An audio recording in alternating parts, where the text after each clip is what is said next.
The Little Gingerbread Man, written and illustrated by Carol Moore. Once upon a time there was an old woman who loved baking gingerbread. She would bake gingerbread cookies, cakes, houses, and gingerbread people, all decorated with chocolate and peppermint, caramel candies, and colored frosting. She lived with her husband on a farm at the edge of town. The sweet, spicy smell of gingerbread brought children skipping and running to see what would be offered that day. Unfortunately, the children gobbled up the treats so fast that the old woman had a hard time keeping her supply of flour and spices to continue making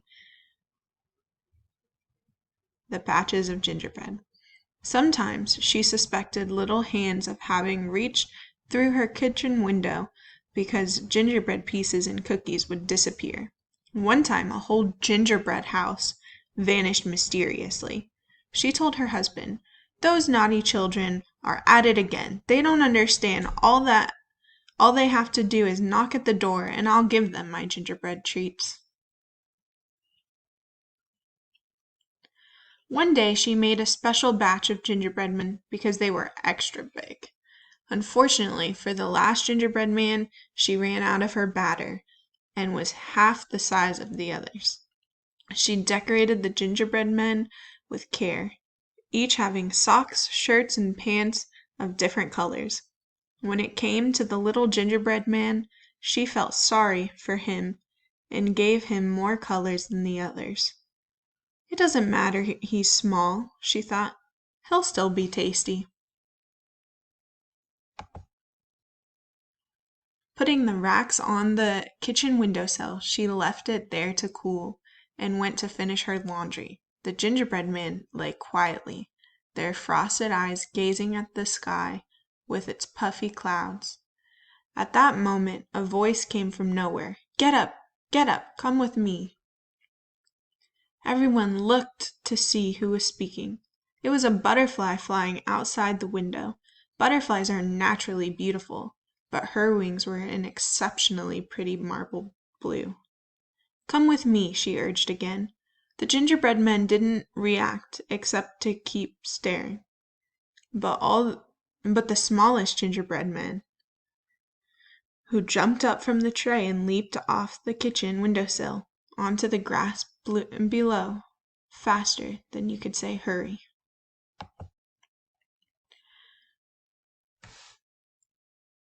"Where are we going?" he asked breathlessly. "Away."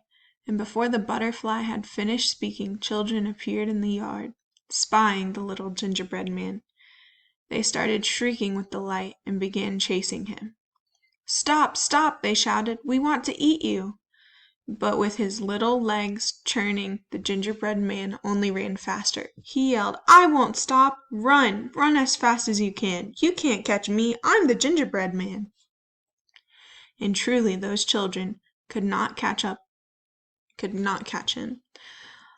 Once out of their sight he continued running until he had reached a pasture where 2 horses were grazing. He sat down on a rock near the fence. "Don't stop," said the butterfly, fluttering nearby. "I want to rest," he argued. That was a mistake, as one of the horses trotted over to the fence and whined, "Oh, you smell so good, little gingerbread man. Come over here so I can smell you better." The little gingerbread man shook his head, but suddenly the horse jumped the fence and began galloping after him, so he had to run even faster. He called out, "I outran children and I'll outrun you. Run, run as fast as you can. You can't catch me. I'm the gingerbread man." And truly, that horse could not catch him.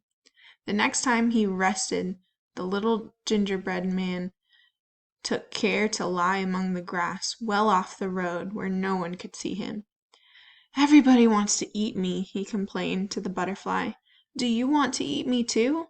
Laughing, she answered, "I love the smell of gingerbread. It's better than my favorite flowers. But I sip nectar, not gingerbread. Besides, you're my friend, and friends don't eat friends." Pleased to hear that he had a friend, the little gingerbread man was about to reply when again they were interrupted. A farmer's dog with a keen nose had come to investigate, licking his muzzle at the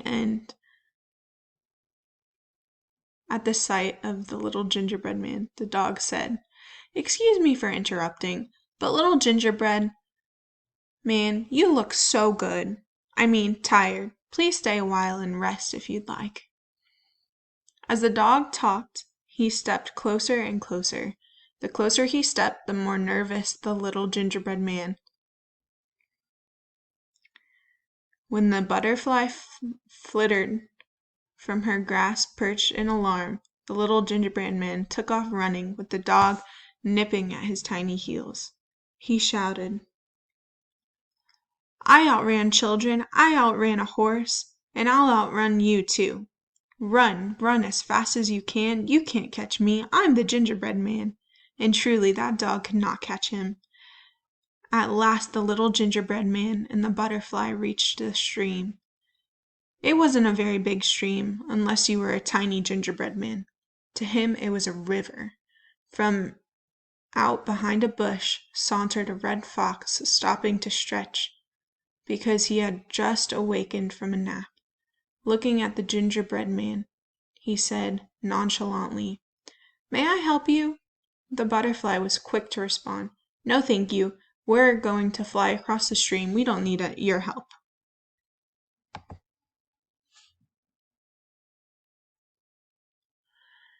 Sailing, the wily fox glanced at the butterfly before turning to the little gingerbread man. "You're going to carry him? I've no doubt, Miss Butterfly, that you have good intentions, but you're only a bug. You can't carry anything anywhere, let alone a gingerbread man across the stream. You'll drop him, I guarantee it." The little gingerbread man was confused. He knew that his butterfly friend had good intentions, but could she really carry him? He doubted it. Her wings were so thin and delicate. The thought of him falling into the cold water and crumbling to damp bits was frightening. He said to the fox, "I outran children, I outran a horse, I outran a dog. Will you keep me safe and not eat me?" "Of course," the wily fox quickly assured him, before the butterfly could object.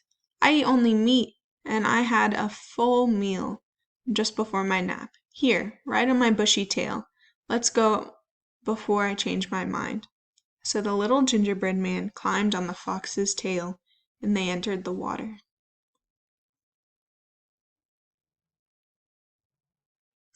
Unfortunately, the fox's tail began dipping into the water. "You're too heavy for my tail," he said. "Climb onto my back." The little gingerbread man did as he was asked, but the water began creeping up the fox's back, forcing the little gingerbread man to climb higher to the fox's neck. "That's not good enough, I'm afraid," said the fox. "Climb onto my head." Now the little gingerbread man was terrified, but what could he do? He climbed the fox's ears. "Oh, little gingerbread man, you have to climb onto my nose," insisted the wily fox. "Otherwise, I can't help you. Don't you see the water is getting even deeper?" So the little gingerbread man reluctantly climbed onto the fox's nose. The moment he did, that wily fox tossed him into the air, opened his wide jaws in anticipation. The little gingerbread man rounded with fear because he knew he was going to be eaten. It didn't matter how fast he could run. But the little gingerbread man and the wily fox had forgotten about the butterfly. She swooped into the fox's jaws, grabbing her friend by one leg and rescuing him from an awful fate. She flew higher and higher until the stream and the fox were but spots on the landscape.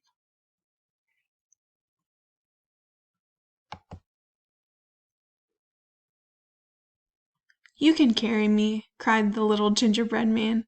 "Yes," she answered. "I'm stronger than you could imagine. Now, I'll take you somewhere safe." She flew with him over farm fields and forests and even mountains. It felt like they had been in the sky forever when they reached a lake. Its waters calm like the pale grass.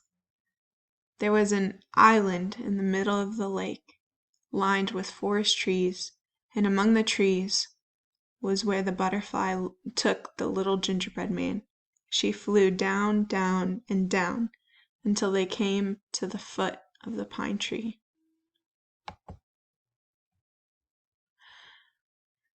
The little gingerbread man could not believe his eyes. Beneath that pine tree was the most beautiful gingerbread house. Through the front door of the gingerbread house came a gingerbread man and a gingerbread woman. Seeing the butterfly and her companion, they smiled, excitedly waving their gingerbread hands. "Oh, what have you brought us?" cried the gingerbread woman. Evidently she knew the butterfly very well. "I think that's obvious, dear," said the gingerbread man. "She brought us a gingerbread boy. Do you realize that now we can be a family we always wanted?" It was true. The butterfly had intended all along to bring these three together. The little gingerbread man had not known that he was in reality a gingerbread boy. It was all so sudden but wonderful. When both his gingerbread parents each gave him a loving hug, he knew he was home. The gingerbread family went inside their gingerbread house to celebrate, with the butterfly remaining outside on the roof. She was content just smelling the gingerbread and sitting there quietly, whether it was day or night, and they all lived happily ever after.